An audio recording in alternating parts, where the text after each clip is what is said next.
Balaji electronics, कोई भी product आसान किस्तों पर उपलब्ध। LG, Samsung, Godrej, Carrier, Daikin, authorised dealer.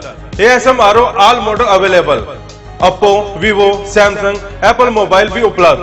Phone 9812214543, GT road near Federal Bank Panipat. Subscribe करें वॉइस ऑफ पानीपत चैनल को, पास की बेल आइकन को दबाएं ताकि आपको मिल सके हर अपडेट सबसे पहले। नमस्कार, आप देख रहे हैं वॉइस ऑफ पानीपत और मैं हूं आपके साथ कुलवंत सिंह। लोकसभा के चुनाव जो है चल रहे हैं, दिन रात प्रत्याशी चुनाव के प्रचार में लगे हुए हैं।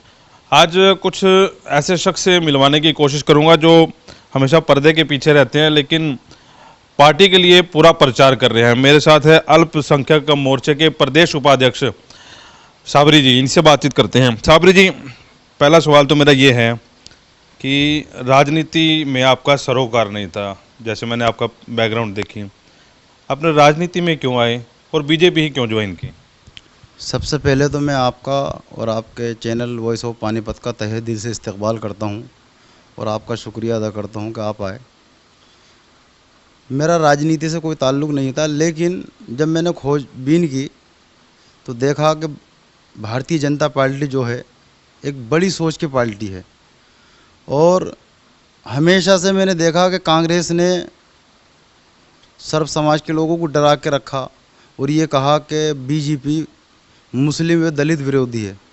जब मैंने खोजबीन की तो ऐसा कुछ नहीं पाया। इसमें तो हमारे देश के वज़ीर आज़म श्री नरेंद्र मोदी जी ने 2015 में हमारी सूफीज़म की एक कॉन्फ्रेंस कराई थी दिल्ली में रामलीला ग्राउंड में, जिसमें इंटरनेशनल लेवल पर 7 मुल्कों के डेलीगेशन सूफीज़म के आए और मोदी जी ने आतंकवाद को ख़ात्मा करने के लिए सूफीज़म को आगे बढ़ाया। तो जब मैंने देखा कि मोदी जी सूफीज़म को बढ़ावा दे रहे हैं और इसमें ज़ात पात का कोई मैटर नहीं है, हमेशा से ही कांग्रेस ने डरा कर रखा कि मुसलमान के ख़िलाफ़ है ये पार्टी, दलित के ख़िलाफ़ है। इस पार्टी में ऐसा कुछ नहीं पाया, बल्कि देश के हक़ में इस पार्टी को पाया। और जिस तरह से ये नोटबंदी का मसला हुआ, इससे आतंकवाद के ऊपर लगाम कसी गई, आतंकवाद का ख़ात्मा हुआ काफ़ी हद तक। इस नोटबंदी से भ्रष्टाचार ख़त्म हुआ और जो काला धन था वो भी बाहर निकल कर आया और जिन लोगों ने बाहर नहीं निकाला उनका बर्बाद हुआ। तो इस तरह से जितनी गरीब आवाम है हमारे हिंदुस्तान की, मुल्क की, वो बेहद खुश थी इस कदम से जो हमारे देश के प्रधानमंत्री जी ने उठाया कि नोटबंदी का। इससे हमारी हिंदुस्तान की जमहूरियत बहुत खुश थी कि ये बहुत अच्छा काम हुआ। जिनके घरों में काला धन भरा पड़ा था वो सब उनका बर्बाद हुआ और जिस तरह से वो देश के ख़िलाफ़ यूज़ कर रहे थे। मिराज साबरी जी, अपने समुदाय के लोगों के बीच में जाते हैं आप, उनको कैसे समझा पाते हैं कि मुस्लिम विरोधी सरकार ये नहीं है? क्योंकि अभी भी जो आपका तबका है मुस्लिम समुदाय का, वो अभी भी ये कहता है कि बीजेपी जो है मुस्लिम विरोधी है। तो ऐसे कैसे समझाते हैं उनको आप? जब हम प्रचार के लिए निकलते हैं गांव-गांव में, मेरी ड्यूटी है, मैं जाकर अपने जो मुस्लिम समुदाय के गांव हैं तो उनसे मेरी बातचीत होती भी है, प्रमुख लोगों से बातचीत होती है। और अभी पिछले साल जब मुख्तार अब्बास नकवी जी केंद्रीय मंत्री का प्रोग्राम हुआ, उसका भारतीय जनता पार्टी ने मुझे संयोजक बनाया। तो मैंने जब देखा, सर्च किया तो उसमें ये पाया कि जिस तरह से हमारे देश के वज़ीर आज़म श्री नरेंद्र मोदी जी ने एक तो बेटी बचाओ बेटी पढ़ाओ अभियान शुरू किया। तो 1400 साल पहले अरब की सरजमीन पर जब बेटियां पैदा हुआ करती थीं तो बाप लोग अपनी बेटियों को, उन मासूम बच्चियों को ज़िंदा दफना दिया करते थे। तो जब पैगंबर इस्लाम इस दुनिया में तशरीफ़ लाए मोहम्मद साहब, तो उन्होंने जब देखा कि बेटियों को ज़िंदा दफन किया गया तो आपने उस चीज़ का विरोध किया और कहा कि बेटी रहमत है, ज़हमत नहीं। तो इसलिए आपने उस चीज़ के ख़िलाफ़, उस कार्य के ख़िलाफ़ आवाज़ उठाई और फरमाया कि बेटी रहमत है, ज़हमत नहीं। तो मैंने जब देखा कि हमारे हिंदुस्तान के वज़ीर आज़म प्रधानमंत्री जी श्री नरेंद्र मोदी जी ने बेटी बचाओ बेटी पढ़ाओ अभियान शुरू किया, तो वो किसके मशवरे से किया? जो इस्लाम में के जो प्रमुख लोग हैं, कौम के जो ज़िम्मेदार लोग हैं, हमारे मशाइख, उलमा इकराम, उन सभी से मशवरा किया गया। तो बेटी बचाओ बेटी अभियान शुरू किया और पैगंबर इस्लाम ने एक पैगाम ये दिया था कि पाकीज़गी आधा ईमान होती है, सफाई। तो हमारे देश के प्रधानमंत्री श्री नरेंद्र मोदी जी ने सफाई अभियान शुरू कर दिया। तो अल्पसंख्यक और मुसलमानों के लिए बहुत सी योजनाएं, मुस्लिम एजुकेशन के मुद्दे पर बहुत से कार्य कर रही है केंद्र सरकार। और हमारे जो डॉक्टर श्यामा प्रसाद मुखर्जी, स्वर्गीय डॉक्टर श्यामा प्रसाद मुखर्जी जी हुए हैं, उन्होंने ये कहा कि मुसलमानों को गले नहीं लगाना बल्कि मुसलमानों को दूर रखना है और इन्हें इनके पैरों पर खड़ा करना है। ये देखो, हमेशा से कुछ लोगों ने ये वर्गला कर रखा कि ये आरएसएस और बीजेपी मुसलमानों की कट्टरवादी दुश्मन है। और डॉक्टर श्यामा प्रसाद मुखर्जी जी का मैंने कॉल पढ़ा तो उन्होंने ये कहा कि मुसलमानों को उनके पैरों पर खड़ा करना है। मतलब बाकी प्रचार गलत फैला दिया कि मतलब उन्होंने इस तरह कह दिया। हाँ, उन्हें आरएसएस को एक तरह से आरएसएस के खिलाफ ये वर्गला रखा कि आरएसएस मुसलमानों के खिलाफ काम अंजाम दे रही है। ऐसा बिल्कुल नहीं है। हमारे साथ मेरे पास मेरी मुलाकात हुई अभी पिछले साल इंद्रेश कुमार जी से। उन्होंने मुझे बड़े अच्छे तरीके से मेरा इस्तकबाल किया, मुझे दिल से लगाया और उन्होंने सारी योजनाएं बताई मुसलमानों के लिए। कम से कम कि मुसलमान हमसे मिलो तो सही, हम उन्हें आगे बढ़ाएंगे। अपने हमारे भाई हैं, हमारे देश के भाई हैं। जिस तरह से हिंदुस्तान के अंदर जब यहाँ पर अंग्रेज़ काबिज थे, हिंदू, मुसलमान, सिख, ईसाई सभी समाज, सभी धर्म के लोगों ने एकजुट होकर अंग्रेज़ों को यहाँ से भगाया और अपने खून से इस हिंदुस्तान की आज़ादी को सींचा। तो कहने का हम भी और आप लोग भी सब एक हैं, एक ही मुल्क के रहने वाले हैं। हम क्यों मुसलमानों के या मुस्लिम धर्म के ख़िलाफ़ क्यों होंगे। तो मेरी इनकी जो नीतियां हैं हमारे आरएसएस की और भारतीय जनता पार्टी की, वो सब अब मुसलमानों के हक़ में हैं, कोई भी खिलाफ़ नहीं जाती। 24 घंटा मैं इनके साथ रह रहा हूँ, कोई भी मैंने ऐसे गुप्त बात नहीं देखी। गुप्त मीटिंगों में मुझे बुलाया जाता है, हर तरह की मीटिंगों में मुझे बुलाया जाता है, लेकिन कोई ऐसा काम नहीं देखा बल्कि मुसलमानों के हक़ के लिए बात करते हैं। तो आप क्या समुदाय के लिए क्या कर रहे हैं, क्योंकि आपका समुदाय है जो बच्चे ज़्यादा पढ़े लिखे नहीं हैं, सिर्फ उर्दू ज़बान तक ही रह जाते हैं, उनको तालीम और देने के लिए और सशक्त बनाने के लिए आप लोगों के बीच में जा रहे क्या कर रहे हैं? उसके लिए हमारे जो केंद्र में अल्पसंख्यक मंत्रालय है, उस मंत्रालय के अधीन कई महकमे आते हैं। मौलाना आज़ाद फाउंडेशन, बहुत सी ऐसी योजनाएं हैं कि मदरसे की तालीम के साथ साथ दुनियावी तालीम दिलाई जाए। तो उस चीज़ का एहतमाम किया जा रहा है ताकि बच्चा सिर्फ मदरसे तक ही पढ़ के हाफिज़ व कारी ना रह जाए, बल्कि दुनियावी तालीम, कंप्यूटर, इंग्लिश ये पढ़कर आगे बढ़े। एक हिफ्ज़ और क़िरात के साथ साथ मदरसे की तालीम हासिल करने के बाद दुनियावी तालीम हासिल करके कोई डिग्री हासिल करे, LLB करे, डॉक्टरी करे। बहुत सी ऐसी योजनाओं की हमारे भारतीय जनता पार्टी इस चीज़ की तैयारी कर रही है। और पिछली भी योजनाएं हैं जो हमारी इस 5 सालों में श्री नरेंद्र मोदी जी ने मुसलमानों के बच्चों की मुस्लिम एजुकेशन के हक़ के लिए तैयार की हैं। लेकिन बहुत से लोगों को मालूम है, लेकिन अब जिसको मालूम नहीं है हम उन्हें घर घर जाकर बता रहे हैं। अभी पुलवामा में जो कांड हुआ है आपने सुना भी होगा उसके बारे में। पाकिस्तान ने जो हमारे जवान अभिनंदन को छोड़ा 48 घंटे में, उस सारे कांड को किस नज़रिए से देखते हैं आप? एक तो मैं ये कहना चाहता हूँ कि पाकिस्तान जो है एक बहुत छोटी सोच का है, उसकी सोच भी बहुत छोटी है और घटिया सोच है। वो हमेशा से पीछे ही वार करता है। अब हमारे हिंदुस्तान में क्या होता है, पाकिस्तान, आप भी अभी कह रहे हैं कि पाकिस्तान पाकिस्तान पाकिस्तान का मतलब, पाक का मतलब होता है पवित्र। तो मैं जिस तरह से उसकी घटिया और छोटी हरकतें हैं, उसका ज़र्फ छोटा, उसकी सोच छोटी, पीछे से वार करने वाला, तो मैं ये कहूँगा वो पाकिस्तान नहीं बल्कि नापाकिस्तान है। और जो हमारे शहीद हुए हैं, मैं उनके लिए हमेशा, और हमारे कौम के लोगों ने भी, जब उस वक्त यहाँ पर उर्स चल रहा था दरगाह शाह वली साहब में, हमने भरपूर तरीके से उन शहीदों को श्रद्धांजलि पेश की, उनकी अक़ीदत में श्रद्धांजलि पेश करी। और बड़ा ही शर्मनाक और बड़ा ही दर्दनाक हादसा हुआ था जिस पे हमें दिल से अफसोस है। कांग्रेस किस चीज़ के सबूत मांग रही है? जो भी एयर स्ट्राइक की थी, सेना ने एयर स्ट्राइक की है, कांग्रेस सबूत मांग रही है कि वहाँ कोई मरा ही नहीं है, कोई पाकिस्तान का, उसको किस नज़रिए से देखते जब आप ये तो सबको ही मालूम है कि ये जो सर्जिकल स्ट्राइक होती हैं ये गोपनीय होती हैं, और अब ये जो सबूत मांग रही है, हर चीज़ का सबूत नहीं दिया जा सकता, क्योंकि बहुत सी हमारी जैसे आर्मी है, फौज है, तो उसकी बहुत सी ऐसी चीज़ें होती हैं कि वो गोपनीय होती हैं, वो शो नहीं की जा सकती पब्लिक में। अब जो सर्जिकल स्ट्राइक हुआ वो कांग्रेस सबूत मांग रही है, इसकी घटिया सोच है कांग्रेस की।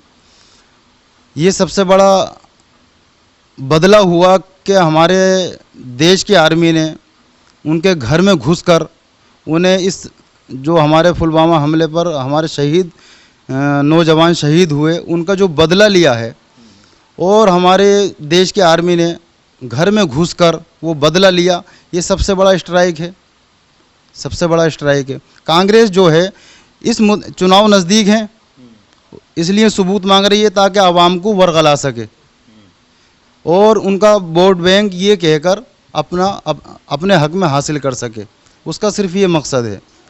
सर्जिकल स्ट्राइक एक गोपनीय स्ट्राइक होती है जिस पे कोई सबूत नहीं दिया जा सकता, सिर्फ ये वोट बैंक का लालच है कि पब्लिक में वाह हासिल करना, उन्हें वर्गला देना और वोट हासिल करना, सिर्फ ये सबूत मांगना, ये मकसद है उनका।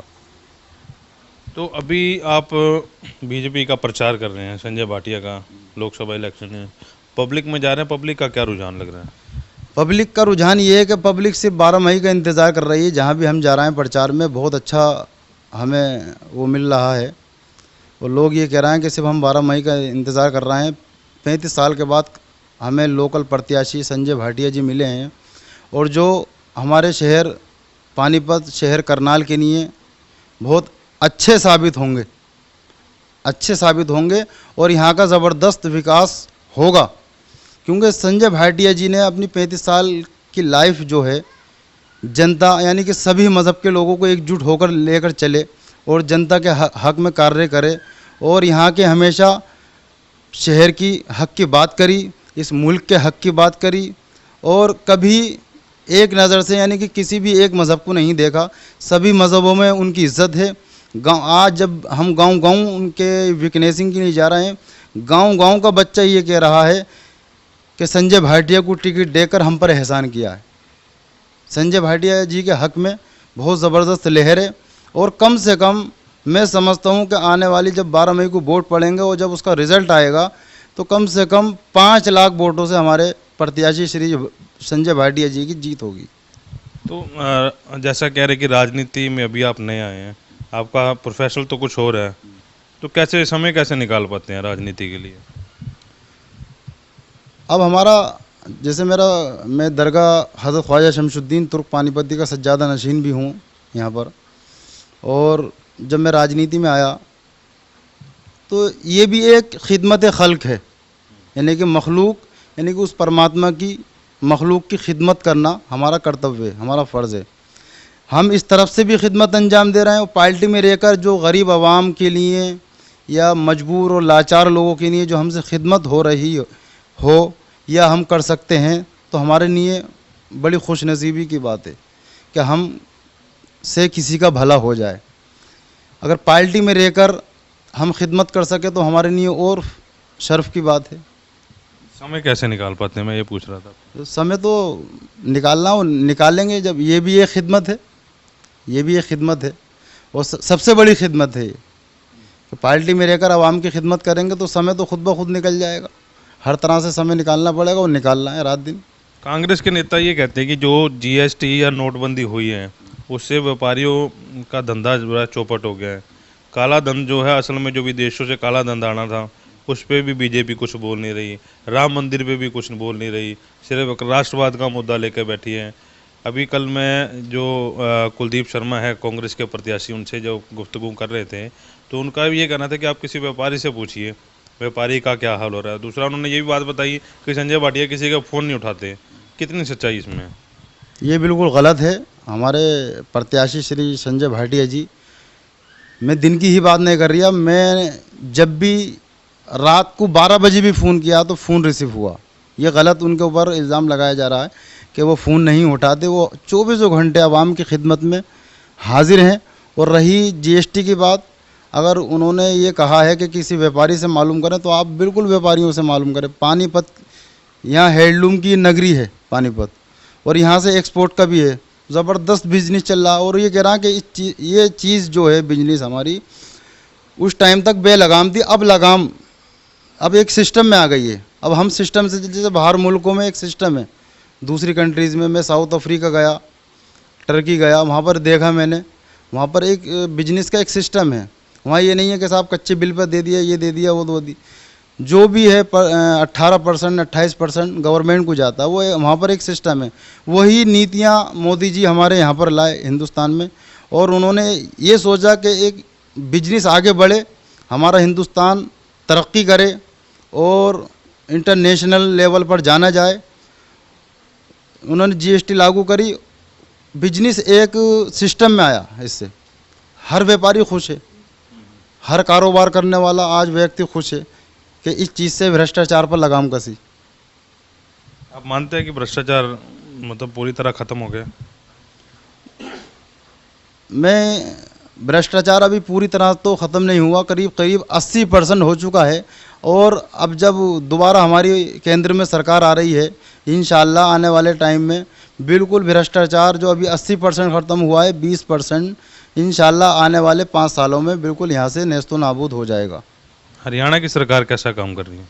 हरियाणा की सरकार, मैं अपने जाटों के गांव में भी गया, मुस्लिम गांवों में भी गया, उन्होंने कहा कि पहले टाइम, फर्स्ट टाइम नौकरियां डायरेक्ट लग रही हैं। सब, हर समाज में खुशी है कि मनोहर सरकार ने ज़बरदस्त काम किया है, और किसी बिना सिफारिश, बिना रिश्वत के काफ़ी लोग, लड़के, नौजवान तबका नौकरियों पर लगा है। हर मज़हब और हर धर्म के लोगों में खुशी है कि काफ़ी हद तक गरीबों की बिजली भी माफ़ की गई, उस चीज़ की भी एक खुशी है समाज में, हर धर्म में, हर मज़हब में ज़बरदस्त खुशी की लहर है। और हर जगह हमारे माननीय श्री मनोहर लाल खट्टर जी जो कार्य कर रहे हैं, वो एक साधारण व्यक्ति हैं और संत के रूप में वो एक कार्य कर रहे हैं। और जब संत किसी के काम कर, जब किसी समाज या किसी धर्म का काम करता है, तो वो ना तो धर्म को देखता, वो ना जातिवाद को देखता, बल्कि वो सभी का भला चाहता है। और संत के यहाँ किसी एक की सुनवाई नहीं है, सभी धर्मों की सुनवाई होती है। तो मेरा कहने का मकसद है, हमारे जो हरियाणा के माननीय मुख्यमंत्री श्री मनोहर लाल खट्टर जी बहुत ज़बरदस्त कार्य अंजाम दे रहे हैं, और यहाँ पर हरियाणा का बहुत ज़्यादा विकास हुआ इन 5 सालों में, और ज़बरदस्त नौकरियाँ लगी हैं, और हर समाज में, हर मज़हब में ज़बरदस्त उनके प्रति लहर है। अभी आखिरी सवाल मेरा, मुसलमान हिंदुस्तान में सुरक्षित है या पाकिस्तान में? जब पाकिस्तान में, आपको मैं बताना चाहता हूँ कि जब पाकिस्तान में कोई व्यक्ति नमाज़ पढ़ने जाता है मस्जिद में, तो उसकी माँ अपने बेटे से कहती कि तेरे वालिद, तेरे अब्बू जान फला मस्जिद में नमाज़ पढ़ने गए हैं, पता नहीं आए वापस। सड़कों की तो बात छोड़ो, खाली मस्जिद की मैं बात कर रहा हूँ। अगर किसी एक पर्सनल व्यक्ति की वहाँ पर दुश्मनाई की हैगी ना किसी से, तो उसका मालूम हो जाए कि वो शख्स फला मस्जिद में नमाज़ पढ़ रहा है, तो मस्जिद में है 100 लोग नमाज में, तो वो एक व्यक्ति के चक्कर में, एक व्यक्ति से बदला लेने के लिए पूरी मस्जिद को उड़वा देता है। हिंदुस्तान से ज़्यादा सुरक्षित और आज़ाद मुल्क और मोहब्बत का मुल्क, यहाँ से हिंदुस्तान हमारा एकता का और मोहब्बत का हर तरह से तमाम पूरी दुनिया में इसका पैगाम जाता है कि हर समाज के, हर धर्म के लोग यहाँ पर एकजुट होकर रहते हैं, और मोहब्बत की पूरी दुनिया में यहाँ से मिसाल कायम है कि हिंदुस्तान में हर धर्म के लोग एकजुट होकर कार्य अंजाम देते हैं। पाकिस्तान में कोई सुरक्षित नहीं है, ना वहाँ पर कोई महफूज है, वहाँ किस वक्त कहाँ पर और किस कोने में बम फूट जाए कुछ नहीं मालूम। हमारा हिंदुस्तान एक सूफ़ी संतों की नगरी रहा है और हमेशा से रहेगा, और यहाँ से मोहब्बत का पैगाम जारी रहा है और जारी रहेगा। और इस 5 साल में जो हमारी भारतीय जनता पार्टी ने एक मोहब्बत का पैगाम दिया, सर्व समाज के लोगों को, सर्व धर्म के लोगों को इकट्ठा करने का, उन्हें जोड़ने का कार्य किया, वो काबिल तारीफ़ है। तो ये थे मिराज सावरी जी, पर्दे के पीछे रहकर ये काम करते हैं और आजकल चुनाव के प्रचार में लगे हुए हैं। इनसे गुफ्तगू हुई। मुसलमानों के ऊपर सबसे ज़्यादा हमने बातचीत की क्योंकि हर बार मुसलमानों को मुद्दा बनाया जाता है इलेक्शन में। तो इनका ये भी कहना है कि मुसलमान जो है हिंदुस्तान में सुरक्षित हैं, ना कि पाकिस्तान में। अभी 12 मई का इंतज़ार सबको है, उस दिन क्या रहेगा। फ़िलहाल इतना ही, मुझे दीजिए इजाज़त, नमस्कार।